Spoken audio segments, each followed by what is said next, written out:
This is Back to Back.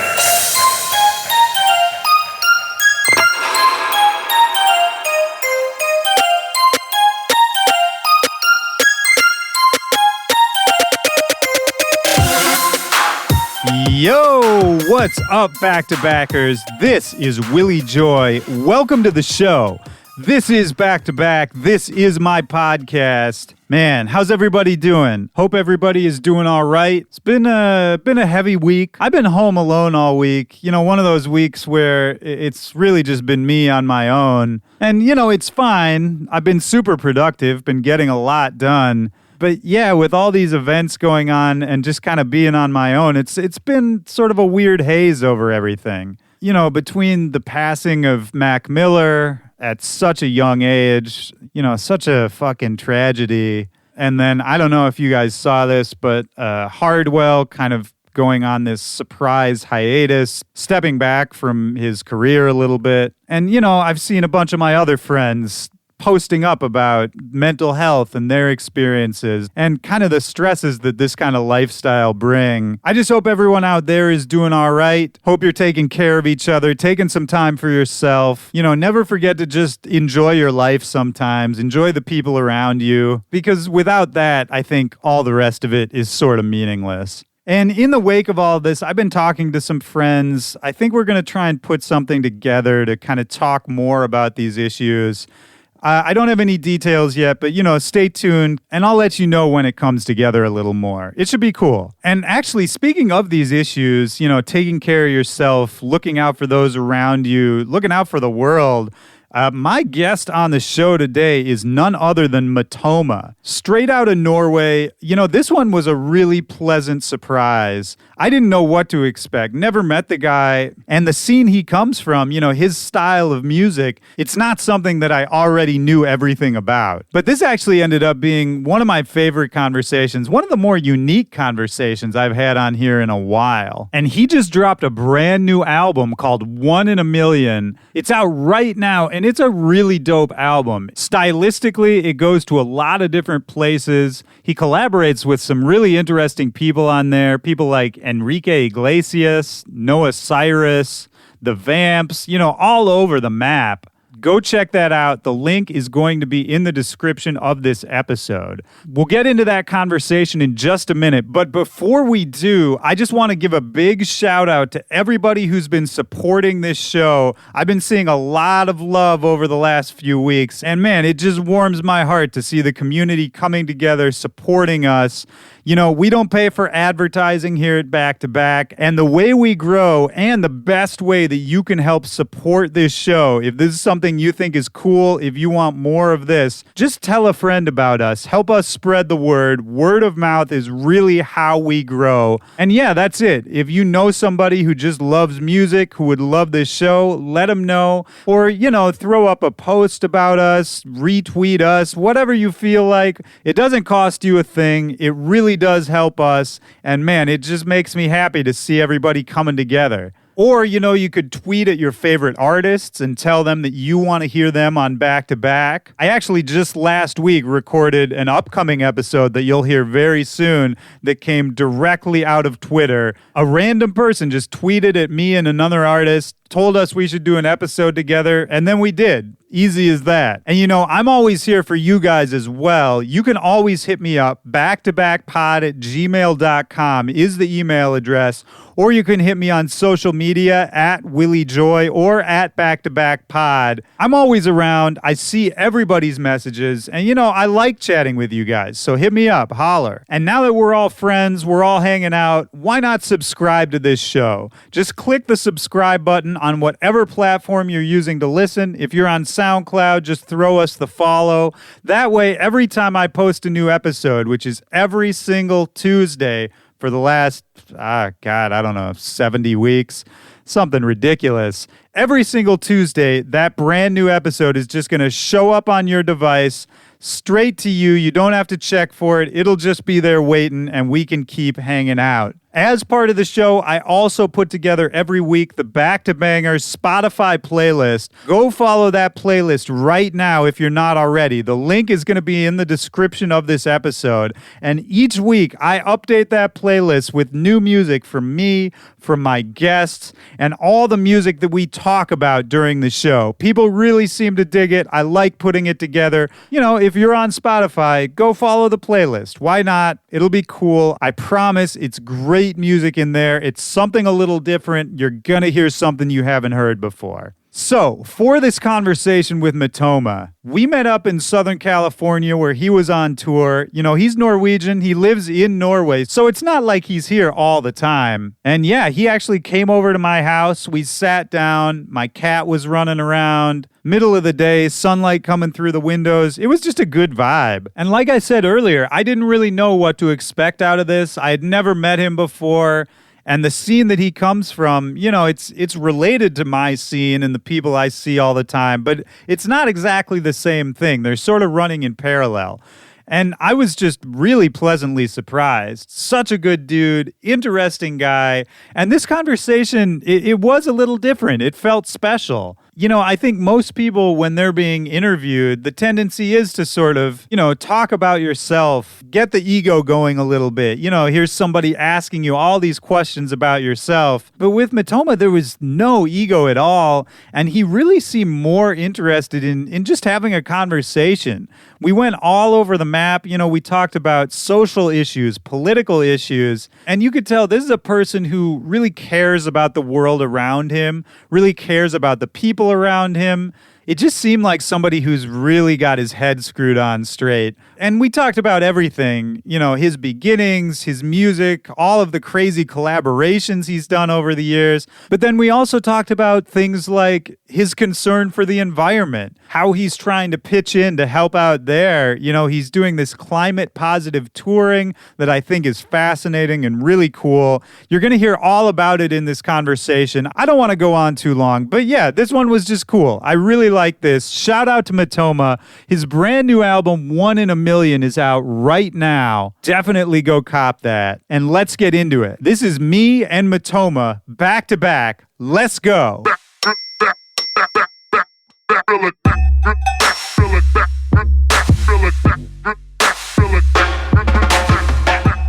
How was the show last night? Oh, the show here in San Diego was incredible. First of all, like Omnia in general, they have a huge production, and I don't know what they've done with the ceiling and with the lasers and like with the disco balls, but that looked insane. Yeah, that place is really nice. Yeah, and also the sound system there, and I feel like they, if you know your limits as a DJ and not pushing the volume too high, it's the sound system is just like so clean and so. Are you that respectful kind of DJ where you won't redline it? Yeah. It's good, man. I feel like weirdly that's rare. Yeah, you know? No, so sometimes it's hard because if a warm-up DJ before me plays on 2 red notes and then I bring the volume down and they don't have a sound engineer like sitting in the room and mixing the sound, it's.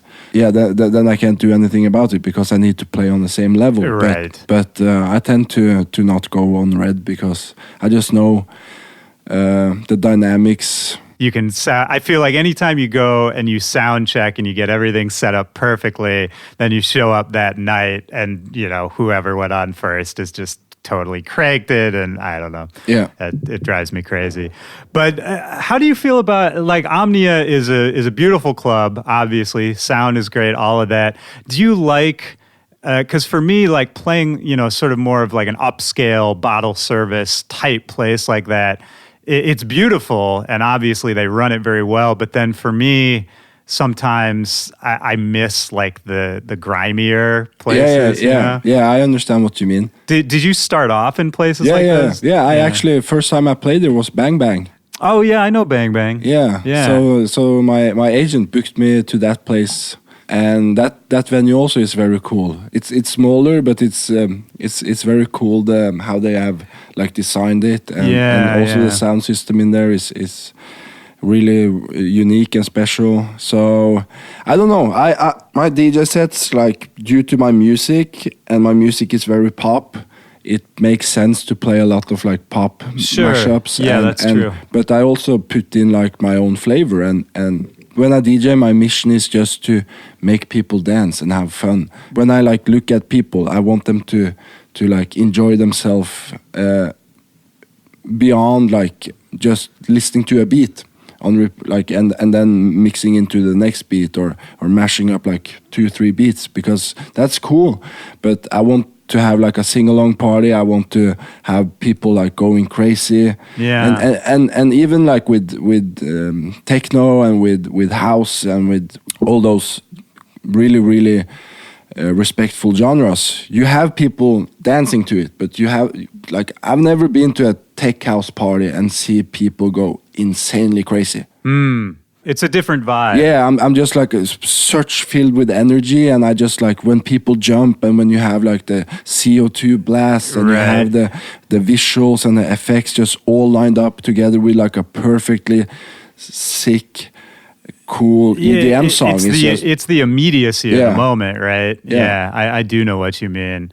Well, and you're from Norway originally, Yeah. right? Do you Yeah. still live out there? Yeah, I live in Trondheim. Okay. So that's the third biggest city in Norway.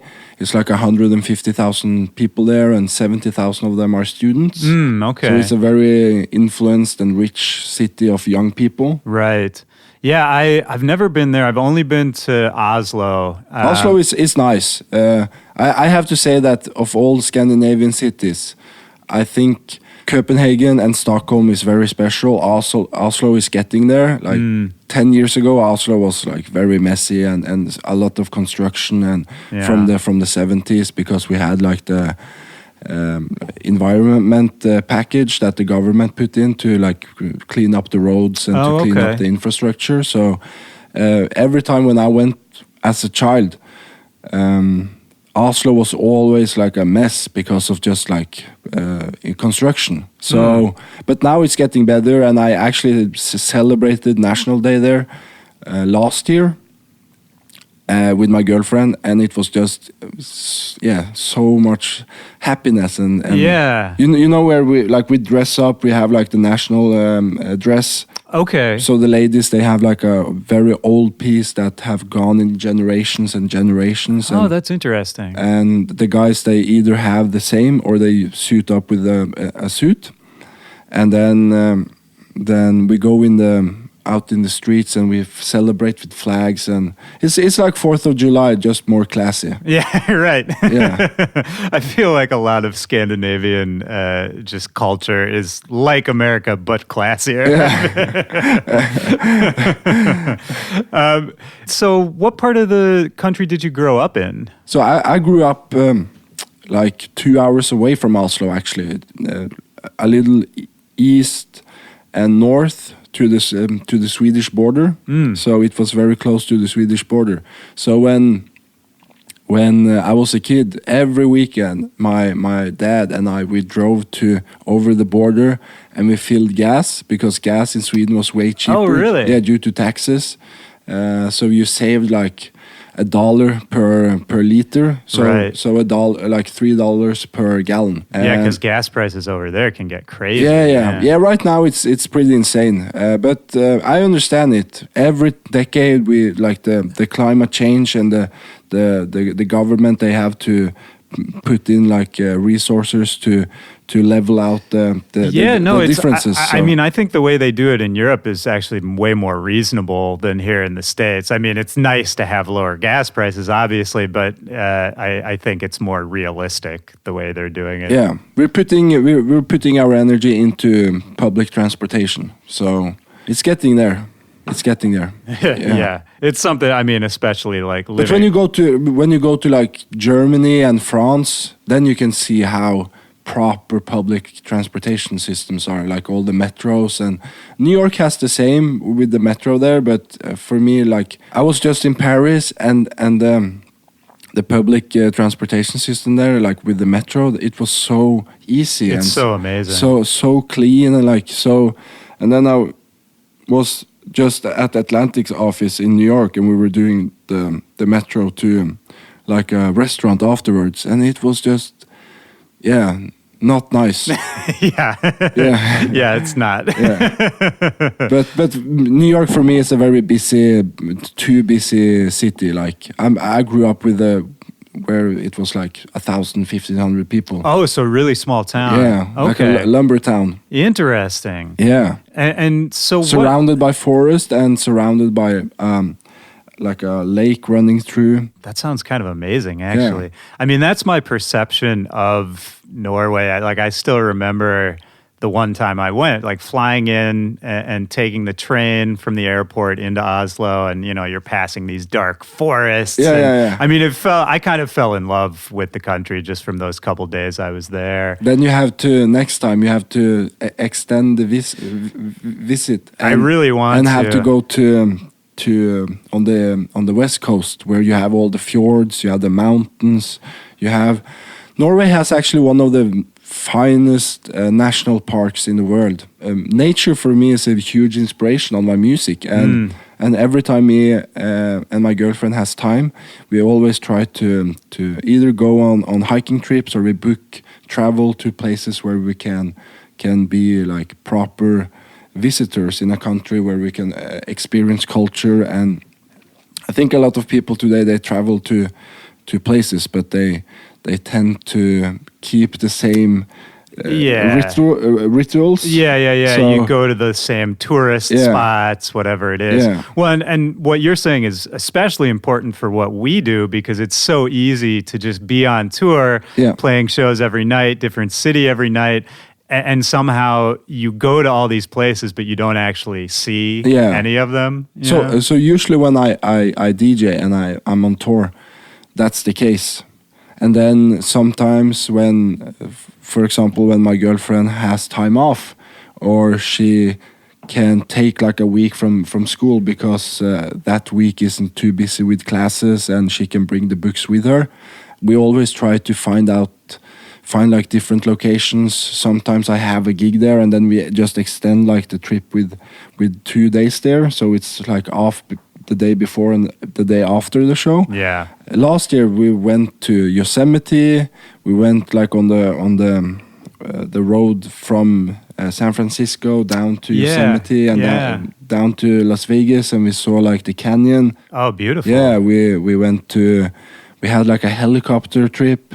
Nice. Just in the sunset. It was truly beautiful. And then we drove to LA, down to San Diego, and we've done the same thing on the East Coast from New York down to Miami. Oh, sure. Yeah, Orlando. We've seen like I loved Disneyland. When you're 27 years old and you can go to a place and you feel like you're 7 again, right? Then you know they've done something right. That's cool, man. I mean, I'm glad you're able to do that, because I think in this lifestyle, a lot of it's very easy to just get into that grind mode and to just have the blinders on and just to work yourself to death without really taking the time. I think it's a drug, like. Of course, 100%. Yeah, and not only like when the business start growing, like you have more demand on the spendings, so you wanna like book, so you can both be. Because I think a lot of DJs, they think if I don't do this show or if I don't do this show, like that's the end. Right. But it'll never happen again. Yeah, but I just have an advice. I've been doing this now for 4 years, and I hope and I think that I'm still going strong. Of course, there's been time where you think like maybe I need to rebrand myself, but that's where all the inspiration comes from. And you get inspiration of people when you play, but not in the same way of being with family and being with friends and being like where your roots were, or even like if you have a place that you love, just spend time there, because it's so easy to lose inspiration on the road. And a lot of DJs, and it's hard in this industry because we're surrounded by a big party. Yeah, all the time. Yeah, all the time. So to take distance from that and say no to alcohol and say no to drugs and say no to like after parties, it's hard. Yeah. In the beginning, like the first half year, everything was so new and so exciting. So of course I went to some after parties and had a few drinks and, Oh, yeah. and partied. But I've been very, since I was a kid, my brother has always been against drugs. And when he was like 17 years old, he joined like a youth club. Oh, okay. That were against drugs, and they did, like, instead of drinking alcohol and smoking and doing stuff, they on the weekends they took trips to cabins, and they were social. They played board games, and wow, super That's cool. And I really looked up to him of that, because where we grew up, like the drinking pressure. When you're like 17, 18 years old, when you go to a party, it's expected of you to drink. And he distanced himself from that. And I really looked up to him for that. So I did the same thing. Oh, that's so cool, I didn't drink until I was 20. Yeah, that's so cool. I'm kind of similar. I don't have any siblings, but I didn't have any alcohol till I was like 21 or 22, something like that. And I mean, that's great, because I can imagine growing up in a small town too. My vision of that is that, there's probably some really crazy partying going on. Yeah. Because what else are the kids going to do? Yeah. So that's awesome that you could kind of like have an example to follow in your brother. And I found entertainment in music, making music. And I spent like I remember some game, some are gamers, others are musicians. Like you find the thing that you have passion for, and my passion was music. How did you come to that? Were you musical as a young child? Were you playing instruments? I started playing the piano when I was like 7 or 8. I think I was like 7. And actually I started playing the keyboard, and then a year or two later I started playing the piano, because my piano teacher, he had a break, lunch break, I think it was. And I came in, he was practicing for Fyrelise, and I came in early, because usually during his lunch breaks I could play a little longer. Sure. Because at that time I didn't have any keyboard back home or pianos. So I always came a little early to use his equipment.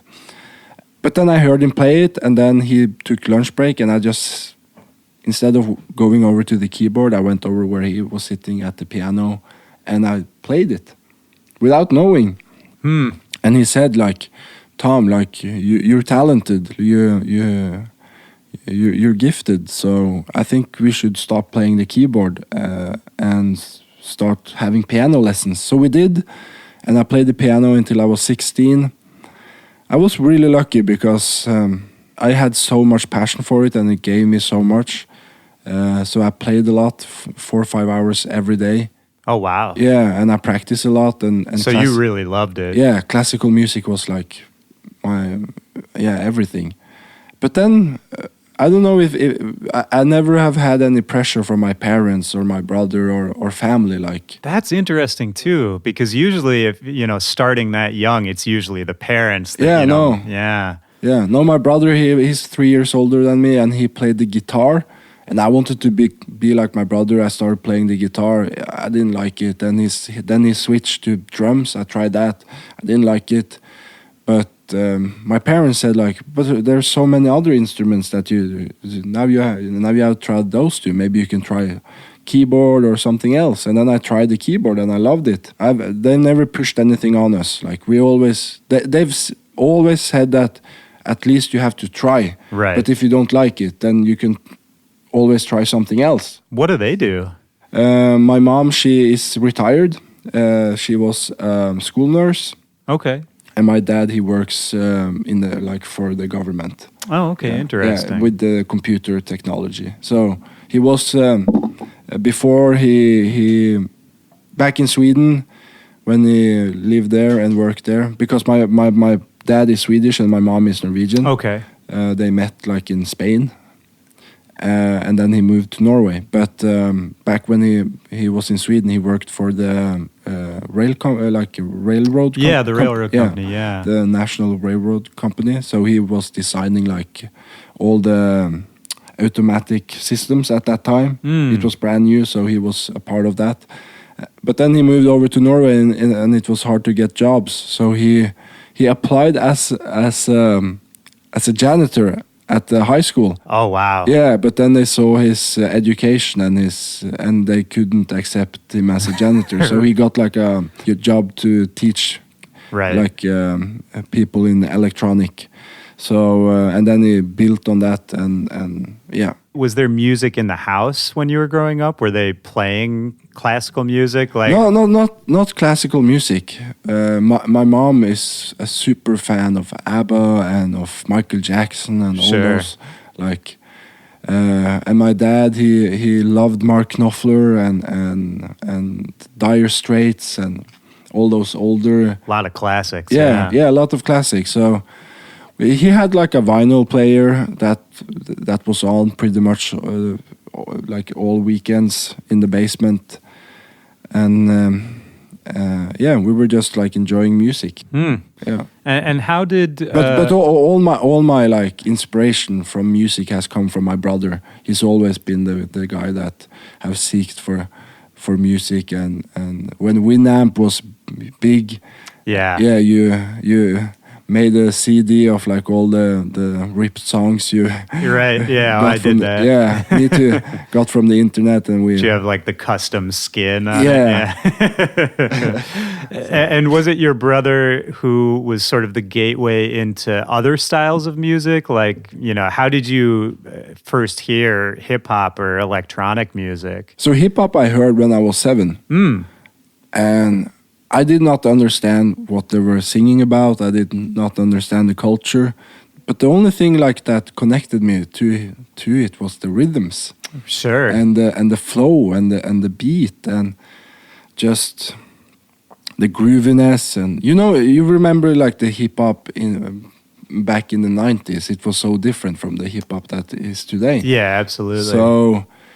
So when Dan put on that on the speakers, it was just like a party, and we were like moving without knowing. Yeah. So yeah, I started listening to Snoop Dogg and Biggie and Tupac and Exhibit. A lot of like both East and West culture, because in Norway we didn't know about the like. What's the difference? Yeah, Right? Yeah. Of course, if you were like a hardcore hip hop fan, you probably had read some books about like the East Coast West Coast beef, but for just a regular person coming from a small town, that was unknown. So that was probably like the benefit of being Norwegian, because we just listened to all hip hop. Right. Because we didn't. Yeah, you didn't have that frame of reference. Yeah. Right. Yeah, and we didn't like. I think over here it was easy to feel that you had, like, if you came from the East Coast, you had to feel that you were loyal to the East Coast. Right. And same with the West Coast. So yeah. Well, and it's interesting thinking about the music that you make now, which, there's plenty of hip hop influence there, but, the way that you use it in your music is a little different from the way a lot of other people might. And I wonder if that's maybe where it came from originally, was that you didn't have exactly the same frame of reference. You didn't necessarily understand, what every single lyric meant, or, where one person was coming from versus another. And you could kind of recontextualize them, right? In a way. I mean, correct me if I'm wrong, but it's just something that occurred to me, is maybe that's how you've kind of been able to define that sound, is, just looking at it in a different way than other people would have. Yeah, I think so. Of course, like when I got older, when I was 16, I got really into like the history behind it. Right. And of course, like when Biggie and Tupac died, and my brother told about it, I got curious why, and I started reading. And then I started like, when my English became better, when I was like 14, 15, I started to understand the lyrics more, and the issues with the gangs and we never had these problems in Norway. Like Norway, the welfare system in Norway, and how the Norwegian government has taken care of the people. Like if you end up on the street in Norway, it's because you really, really want to be on the street. Right. Yeah. It's intentional. Yeah. Because we have public welfare that that if you're in trouble or if you are in some sort of need, there's always people that want to help you. And there's, of course, there's negative sides with our government as well, but at least like how the government takes care of the people is yeah. Well, I mean, it's systematic, right? From healthcare all the way down. Yeah, you know, like when Michael Moore did that movie Sicko, he went to Scandinavia and especially to Norway to document like the prisons there and to document the free healthcare, free school systems, like you know, like what's the leaf called when you get a child? Maternity. Maternity so leave. A woman has 1 year off, with full paid. Yeah, that's amazing. And also the men has, I think it's either 3 or 6 months with full paid. It's amazing. And we just have like a lot of benefits. Like if you need to have your kids in kindergarten, that's free. It's crazy to me, man. I mean, and he documented this, and then he went back, and also with the prison system, like we have a very open prison system. So, like if you get caught by doing like small crimes, you don't end up being in prison with like the big crimers, right? And they like, for example, if you have committed murder in Norway and you're unhealthy like in your mind, they take you to this isolated area, but you can walk free and but you do like it's hard to explain, but you have a supervision and you do like all these chores and you're still treated humanely, right? Yeah. And I think because Norwegian prisons, they are not privatized. Everything in Norway is, you have privatized sections, and for some things you need to have privatized sections, but mostly like everything is run publicly. It's a system I really admire, man, and especially with the way things are in the States right now, it's more and more appealing to me. Yeah, and it's something I hope and you know look into here. I think it's easy for people. I never lived here in the States, but I think it's easy for people that have lived here that they forget that to change system that has been around for 200 years takes more than 4 years. Yes. Like and when people said that Obama like disappointed them and used that against them and they needed a change and they took away like the Obamacare and stuff, you have to remember that this guy was trying to change a system that has been around for decades. Oh yeah, it's that doesn't come overnight. No. It takes time. And he was, working with Congress that was opposed to him. I mean, he did not have a good position to get done what he wanted to get done. Yeah, I agree with you though, man. I mean, it's all small changes. That's the way I'm trying to look at what's going on now. It's just that in the big view, this is just going to be a little blip, and I think we are headed in the right direction. But, I'm glad we have guys like you Norwegians to look at for a good example. Yeah, but the funny thing, again, with that movie, they had to take out that part because when he went back to his editors and when he went back to the US and showed like people this, they didn't believe it. They thought it was propaganda. Right. That's the craziest thing, man. People can't even conceive. There are people here who can't even conceive that, it could be a different way. Yeah. Well, I mean, for you, when did you first come to the US? Like, what was your first experience coming here from Norway? My first experience was in 2015, and on tour? Yeah, I just got my visa. I was touring in Canada first, and I did some like interviews and like built my story so I could apply for a visa because getting like a O1 visa here is not easy. Yeah, it's hard, right? You have to you have to prove that you're sort of an artist of substance. Yeah, so I was like for 7-8 months I did like a lot of shows in Europe, in Norway. I did press, I did like Canada, just to get enough like material to to prove for the U.S. government that I was serious with this and that I was like up and coming and then I got after like 7 months I got my visa approved, and it was like the whole process is just you have to go to the embassy in Norway doing interviews, and then the cost for the visa really is expensive, right? and of course, like you have to do it. So I'm on my second visa right now, and I'm happy I have that because US is my biggest market, right? And I love like American people. Like you guys, you have, it's crazy that the country can be as big as Europe. Right, yeah. And that's also like coming back to like politics. It's hard because you have all the different states that have different systems. They have different rules. They have So it's just different everywhere. Yeah. Different climates, even. Yeah. Norway is 5 million people, and it's like the size of like California. So right, yeah. A little more manageable. Yeah. So I remember coming in New York, and the officer, like the custom officer there, was not nice. Yeah, I think she had a bad day because I was nervous. I heard a lot about like the secondary inspection and screening, and like so I tried to be really polite, but she just like she didn't have a good energy. Yeah. And I ended up just like, because she asked like, when did DJing becoming a musical profession? And then I just replied, I don't know, but probably when your government issued the visa.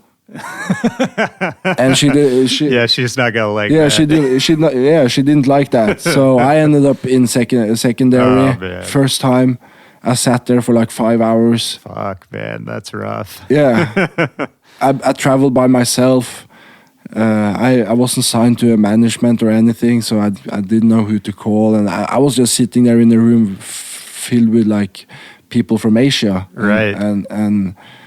And yeah. Wow, that's a rough introduction, man. Yeah. But what, they eventually let you through? Yeah. That's good. Yeah. Actually, the guy that was in secondary, he was really nice. I mean, as long as you had the visa, there's not much they can do. But yeah. Other than just give you a really hard time. I feel like some states are more smooth when it comes to traveling and to like the security and how fast like. TSA can be sometimes a pain in the ass. Oh, yeah, man. Yeah. Well, because the thing LAX, for example, I don't understand how it's possible to be standing in line for 50 minutes to get through a screening. It's crazy. And it's like 200 people in front of you.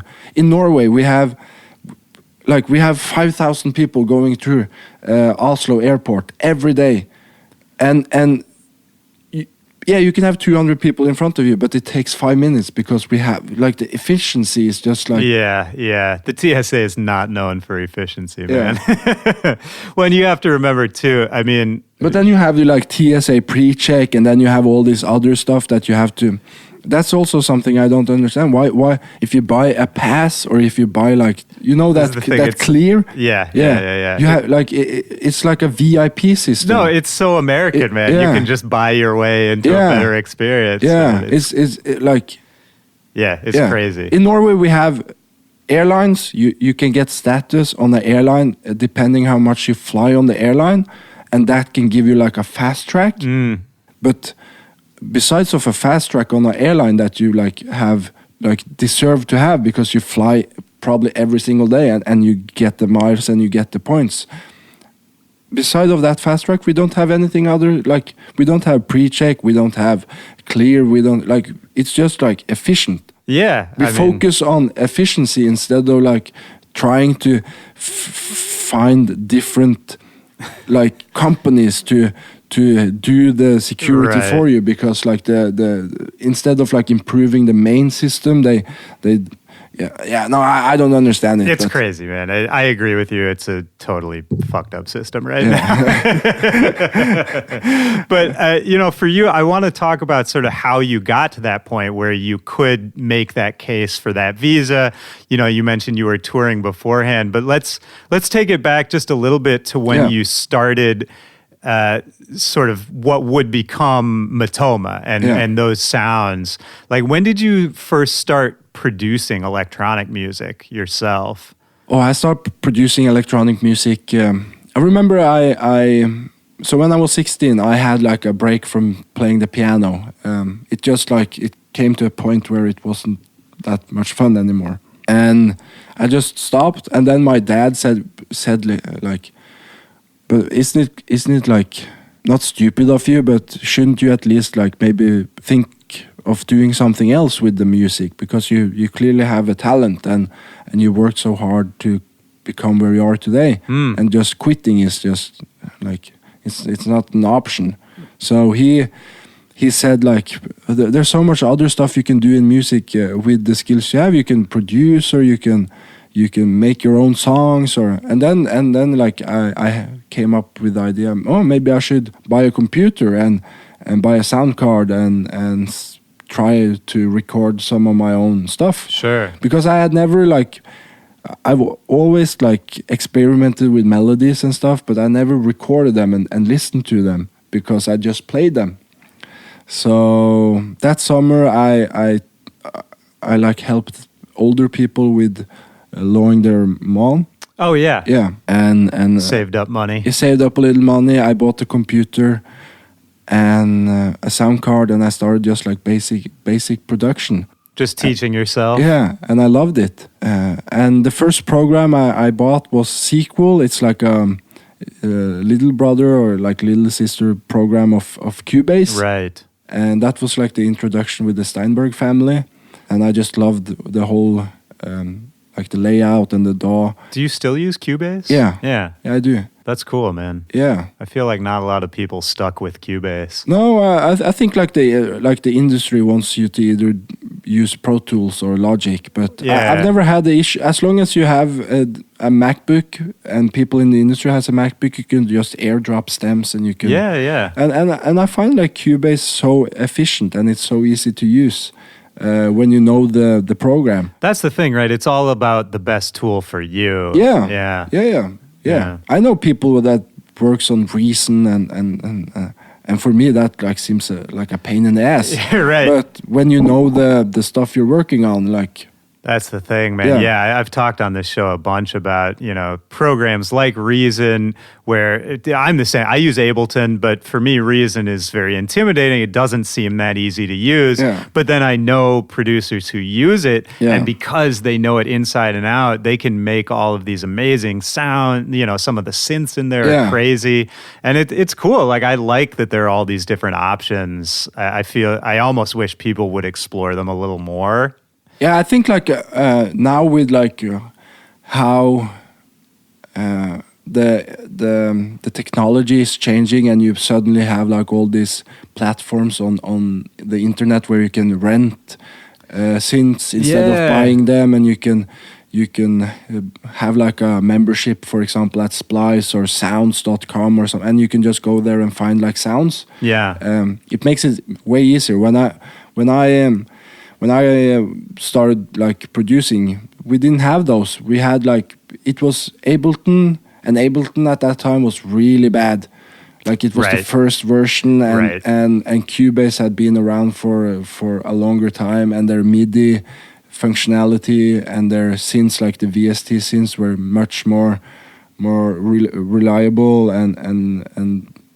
I just went for Cubase, and I've always been loyal to them because I feel like every update you have makes the program even better. And the update they were just released like 9.5, like the version. Yeah, it's amazing.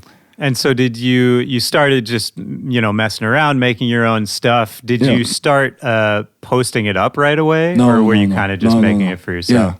Yeah, I made my own beats. I shared it with my brother, and my brother has always been my biggest critic. And for 7 years, he said that it sounded shit. Oh, wow. And then one day, when I was in college, like at the university, I took like a bachelor in music production. And one day, like damn, Tom, you're like now you're getting there. Like now it's starting to that sound. must have felt good. Yeah, it did. And I was never a quitter because my vision was never to be a DJ or to be a famous producer. Like I just had a passion for making music. Like when I sat there, it was like a drug for me. The hours just went, and it was just like when I got in the zone and just being creative. Kind of the same as playing the piano, right? It was just magical. It's kind of amazing that you found something like that so early on that you could just pour everything into, man. Yeah, I was really lucky. But then rhythms and beats and music in general have always been a big part of me. What was the first thing you posted up? Do you remember? That was a remix of Aha, Sun Always Shines on TV. Okay. Yeah. And I remember I posted it, and then I was running late to a pre-party. But I just wanted to finish it, and then I uploaded it. I had a different name then. Yeah, I wasn't Matoma. I think my name was like Sub-Hero, or it was like very cartoonish, and sure. I was embarrassed. Yeah, but still I was proud because it was a moment where I started releasing music on the internet. The next day it had like 1,500 plays. I didn't understand where those plays came from. Yeah.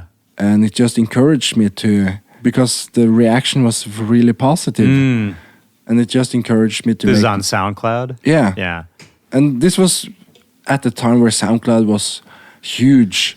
And it was easier because you didn't have the labels hadn't discovered SoundCloud, and they hadn't blacklisted it with all the... Yeah, it was much more democratic. Yeah, way more democratic. And especially when it came to remixing and bootlegging and mashupping. I miss those days. Yeah, me too. Because for you, that's kind of how you built your name at the start. Was a lot of those remixes, a lot of those bootlegs, right? And then I made myself a Facebook page, and I made myself like a Instagram page, and I've never been huge on social media. That's never been my thing. I always focused my energy into the music, and when it comes to, there was also a time where you had these tools where you could make your Instagram bigger by auto following and auto liking, and I saw all these artists every 5 seconds they liked 10 pictures, and something impossible. You're sitting on your phone every 5 seconds and liking 10 pictures. That's not gonna happen, right? But for me that just felt fake and not real, so I didn't do it. I stand for that because I think it's very important, man. I think social media in this day and age is as much of a curse as it is a blessing. I can see DJs having 3-4 millions of a following base on their Instagram, but then they can't sell 1,000 tickets in New York. Right. And then a guy like me, for example, I think I have 86,000. I have sold out Terminal 5 2 times.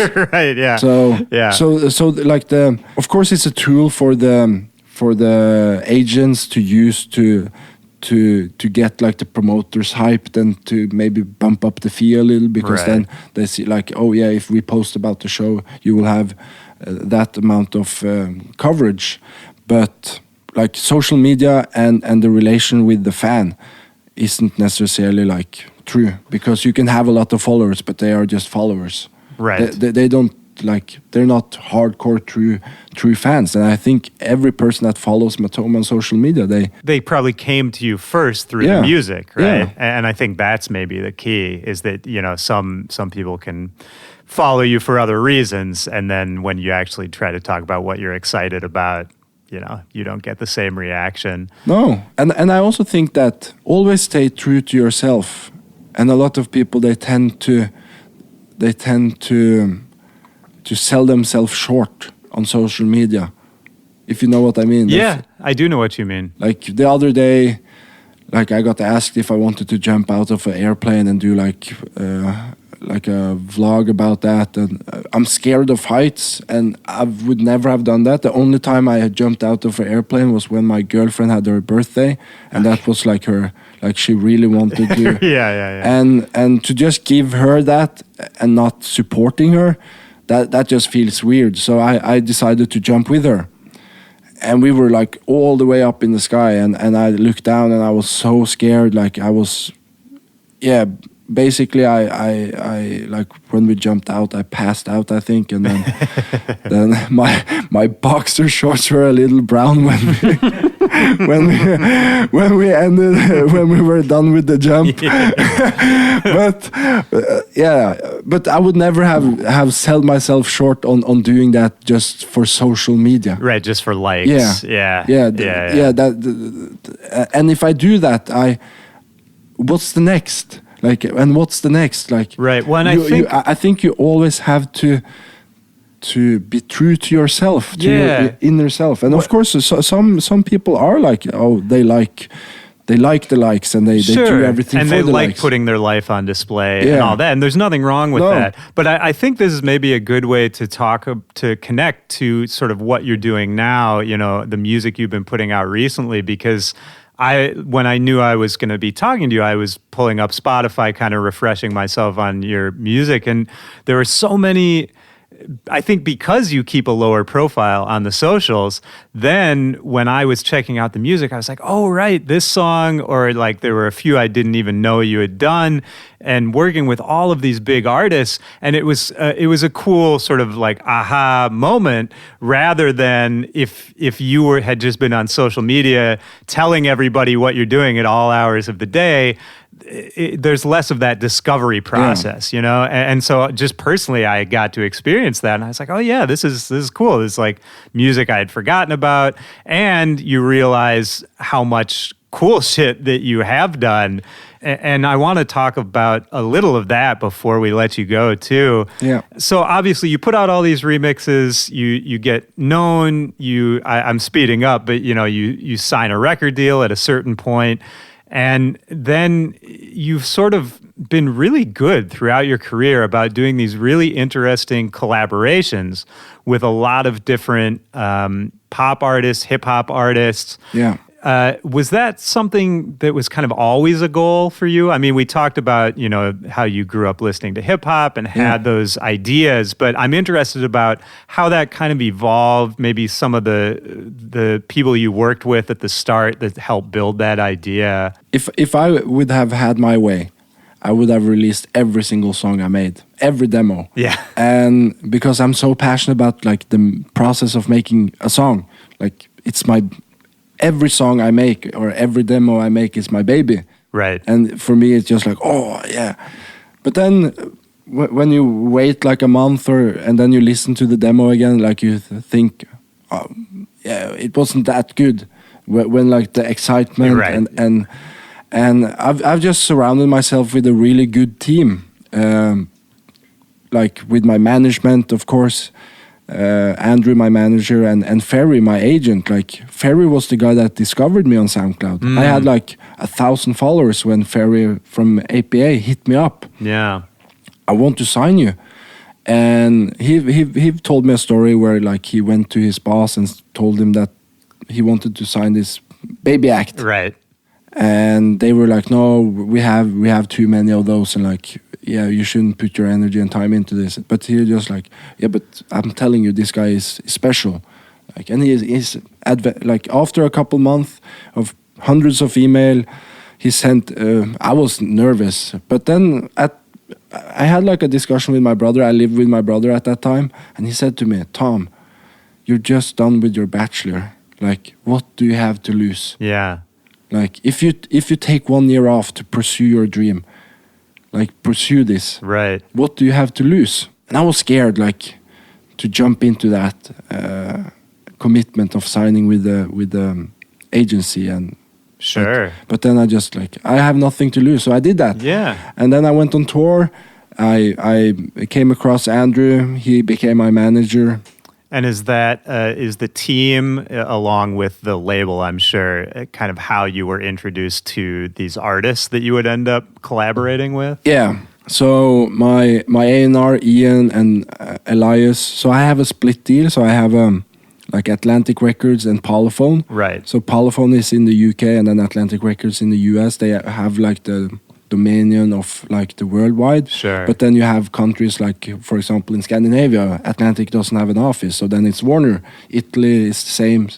So we've always tried to work on have like a vision of being globalized, because the US want like radio on the US, but that's very different from Europe, and Europe has their own vision, and then Scandinavia has their own, right. And Asia. So me and the team has always just tried to look out for scouting out for like up and coming artists, and then suddenly like you end up in a situation where like it just feels natural. For example, the collaboration I did with Max, for example, he came out, did a few shows, supported my tour, and he was just like the most lovely guy ever. Yeah. And his energy was just like so, like it connected with me. Sure. And sometimes that's the best way. Yeah, and we bonded, and then we just like, hey, do you want to like jump on a song together? Should we make something? And yeah, that process went so quickly. And then we've had like songwriters that every time I go in the studio in LA, Ian, my A&R, and also like the whole team, they always put me in the room with so creatively songwriters, and they are like I just feel like they know my energy, and they know like who Tom is. Sure. So they put me in the room with the same type of people. Well, and this is one of my questions is, your energy, your vibe, your sound. How do you sort of convey that to some of the people you work with? Like if you think about, say, like a Ja Rule or an Enrique Iglesias, any of that, how do you sort of translate your energy to theirs? Like, do you have sort of a method that you can use to sort of bridge the gap between styles? I've had artists that, of course, are different to work with than other people, and when you have been around for a decade and you've had multiple #1 hits, and like for example with Enrique, he built like he's basically the biggest Latin like artist of all time. He's a god to some people. He like, I don't know a lot of people that have sold 190 million albums. Yeah, me neither. No, and so, but when you're working with him, like you have to have that in your head that like I'm young, I've sold like a couple million records. I've had my success, but not the same way that he has had his success, and he has been around for so many years.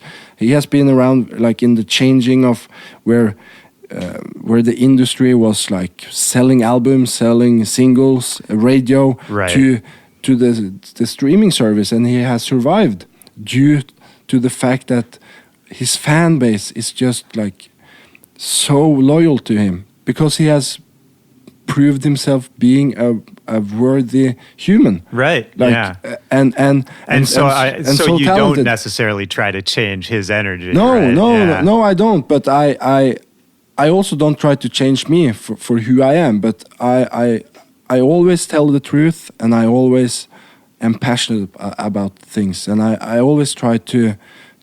I can go in the room with people, and you can feel that today is not their day. But then it's just like my grandfather. He always said, like, if you meet people that are down, or you meet people with a lower energy than yourself, just like be kind, feed them with good energy. And even if I'm having a shitty day, actually, like one time I was in the studio and I was like feeling like really shit. Yeah. But then just like feeding positivity, and it ends up making you positive, because I never lived for being negative. Like that's never been my case. I've always tried to see positive in everything, and of course I have my downs where I'm like days when I'm down. But yeah, no, I think that's really beautiful, and I think that's actually a good reflection of your music too. Yeah. I to me that's music is when you say that, your music just makes more sense. Yeah, music isn't rocket science. Yeah, music shouldn't be rocket science. And of course, like people ask me, why don't do more hip hop collaborations, and why like the people people that discovered me through SoundCloud and tropical and like all those tropical flavors and stuff, they ask me, oh, when are you releasing a new hip-hop song? And it's coming, but I also want to do other stuff. I also want to evolve, and I want to experiment with sounds and experiment with other artists. And because I think like if you do the same thing all over again, like repeatedly, yeah, it's easy to lose inspiration, and it's easy to just like not enjoy it as much. I'm a creator. I also think that knowledge is everything. You can never be fully learned. You can every day is a new day, and you can learn something.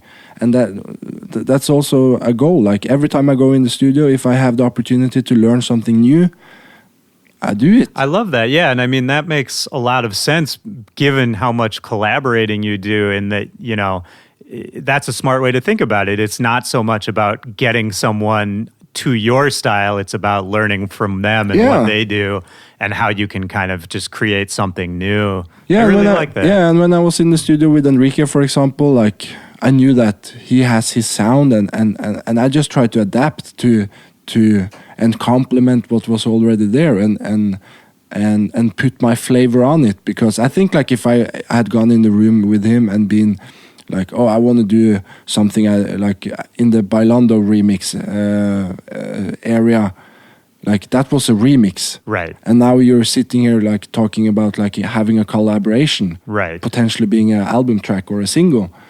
Then you have to respect the whole process of people giving you feedback on like how the song should sound. Well, and trying to recreate the same thing again is never the best idea, No. you know? Well, you know, I know we have to wrap it up here. There's one last thing I wanted to talk to you about because I was reading about it. I'm very interested, something I'm really passionate about too, which is the way that you tour and the climate positive touring that you're doing. Maybe for the listeners who don't know, if you could just talk for a minute about what that is and how it works. Yeah. I think it's really cool. Thank you. I really appreciate it. So last year I teamed up with company called Choose. They are actually Norwegians. They're starting to become more international, very focused here in the US. And what they do is that they, together with the United Nations, they calculate how much I spend on CO2 emissions, like through flights, flights, driving, through like equipment, everything. And then the United Nations, they calculate this. They come back saying like, oh, you pollute this much. And then together with them, we donate the money equal to the commission, and even positive. So we go positive with 15% to different charities that deal with climate change and other. Yeah, that's amazing. Yeah, so on that tour we went 15% plus. And all the money goes into charity, for example, into rainforests to keep those, and it can go to different projects. Like, so we sit down and we talk about like where we want to put the money into, and it's just like a beautiful process. Yeah, it really is beautiful, man. And even when I don't, this is funny.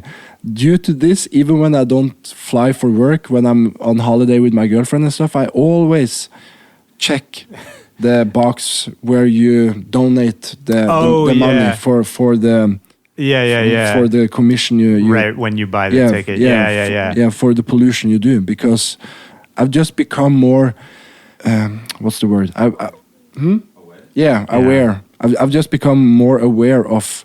Because I fly so much and I pollute, so I want to contribute. And there's so much with waste that surrounds what we do, you know, from everything, from the flights to the backstage food that gets thrown away every night. You know, I think about all of that, and I was really stoked to see you were doing it, because one of my concerns is how do we, as artists, as performers, you know, we're here to make people have fun, to have a party, but I always wonder what's the best way to sort of incorporate other values and things we care about.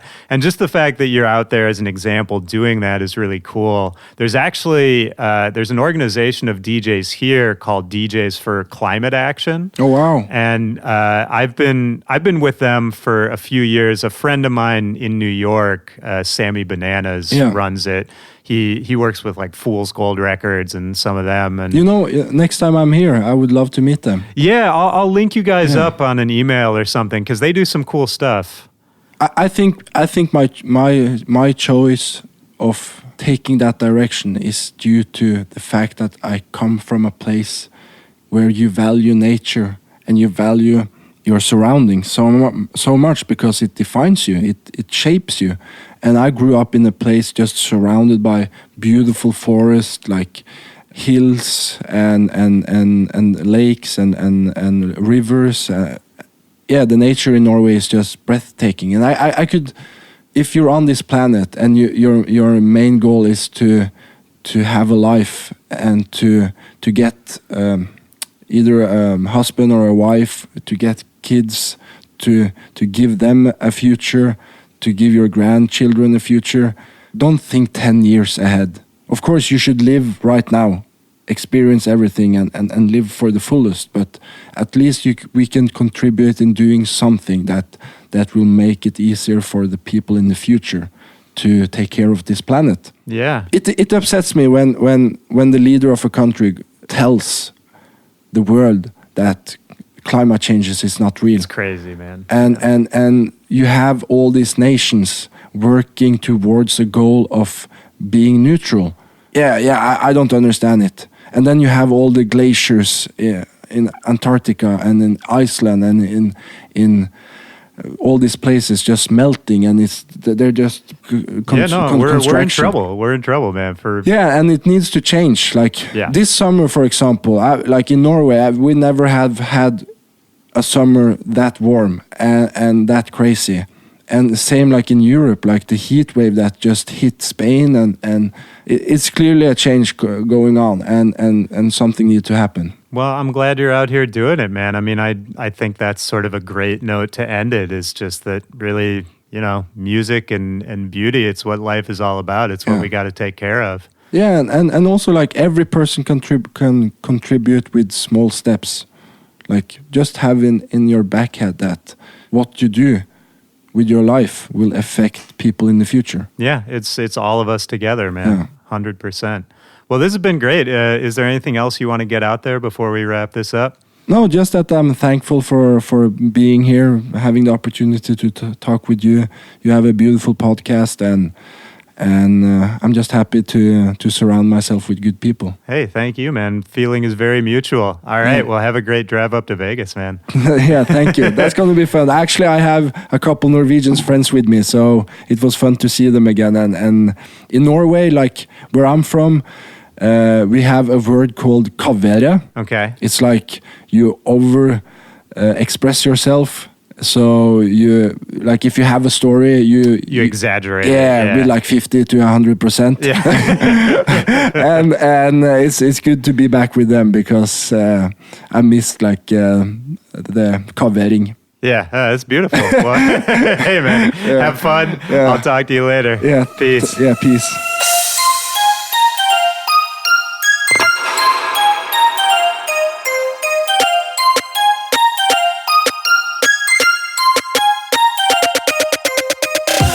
All right, that's the show. Shout out to Matoma. Great to meet you, man. The next time you're back in town, let's get together. Let's grab lunch. Do it up. For everybody out there listening, I hope you enjoyed this one as much as I did. My name is Willy Joy. You can follow me at Willy Joy or at BackToBackPod on all social media, or just hit me up. BackToBackPod@gmail.com is the email address. Don't forget that Matoma's brand new album, 1 in a Million, is out right now. Link is in the description of this episode. Go grab that. Go play it loud. And that's it, man. Another episode down. Another Tuesday in the books. I hope everybody out there is doing well. Please take care of each other. Take some time for yourselves. It's okay to slow down. It's okay to relax every once in a while. You know, spend some time with your loved ones. Tell them they're loved. And that's it. For Back to Back, this is Willy Joy. Have a good week. Peace.